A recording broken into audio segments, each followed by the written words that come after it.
Hey everyone, and welcome to another deep dive.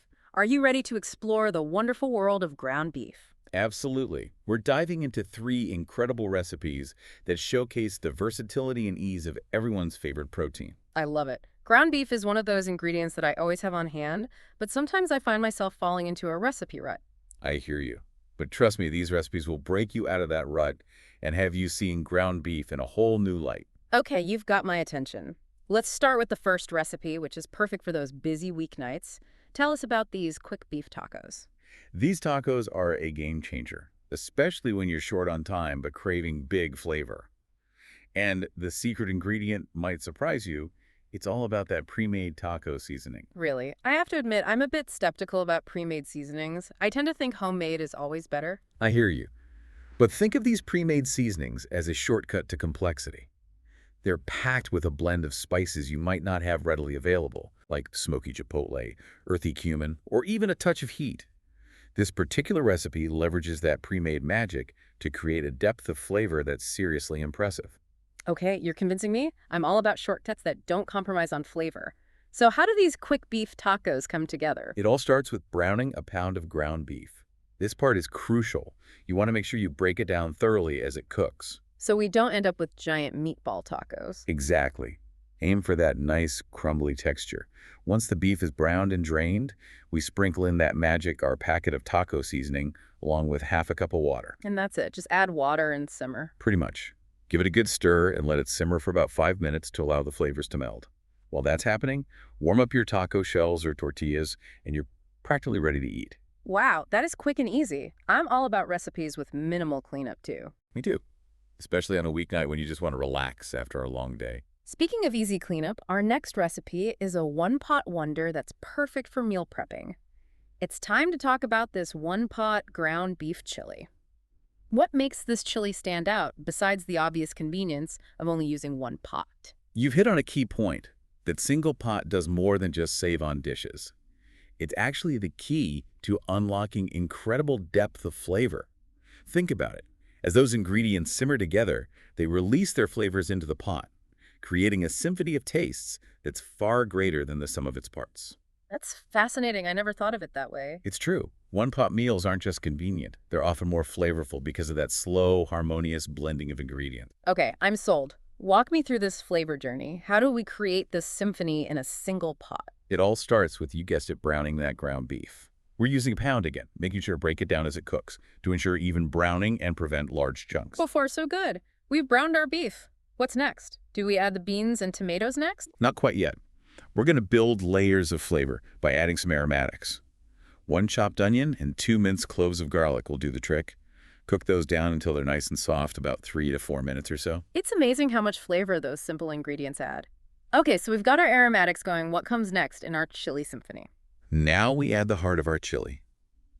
A can of diced tomatoes, a can of drained and rinsed kidney beans, and our spice blend, a tablespoon of chili powder, a teaspoon of cumin, and half a teaspoon of paprika. Oh, and don't forget salt and pepper, of course. Of course. Now, when it comes to those spices, can listeners adjust those to suit their own taste? Absolutely. This recipe is very flexible. If you prefer a milder chili, just dial back the chili powder a bit. If you like a little extra kick, you can add a pinch of cayenne pepper or even a chopped jalapeno, whatever you're in the mood for. I love that. It's like we're encouraging people to get creative in the kitchen. Exactly. That's what cooking is all about, right? Now comes the easy part. We let patience work its magic. Ah, the beauty of a good simmer. Exactly. Bring the chili to a simmer, then reduce the heat to low and let it work its magic for about 20 minutes, giving all those flavors a chance to blend together.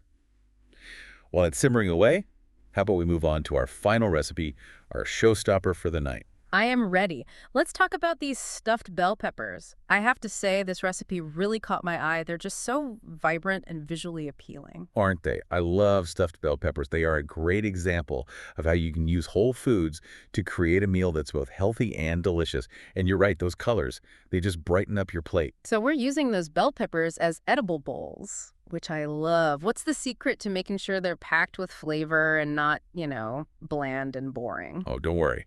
We're going to make sure these bell peppers are bursting with flavor. We'll start by prepping those bell peppers. You'll need 4 large ones. Slice the tops off, scoop out the seeds, and set those aside. Okay, got it. Empty bell pepper bowls, ready to go. What's next? Okay, I've got my bell peppers ready. What kind of deliciousness are we stuffing them with? We're going back to our star ingredient, ground beef. We'll brown a pound in a skillet over medium heat, making sure to drain any excess fat. We want that nice crumbly texture for the filling. Makes sense. So we're using the same browning technique as the chili. Is there a particular type of ground beef that works best for stuffed bell peppers? That's a good question. While the recipe doesn't specify, I find that a slightly leaner ground beef, around 85% lean, works great here. It helps keep the filling from becoming too greasy, especially since those bell peppers will release some moisture as they bake. Good to know. I'm always looking for ways to lighten things up. Me too.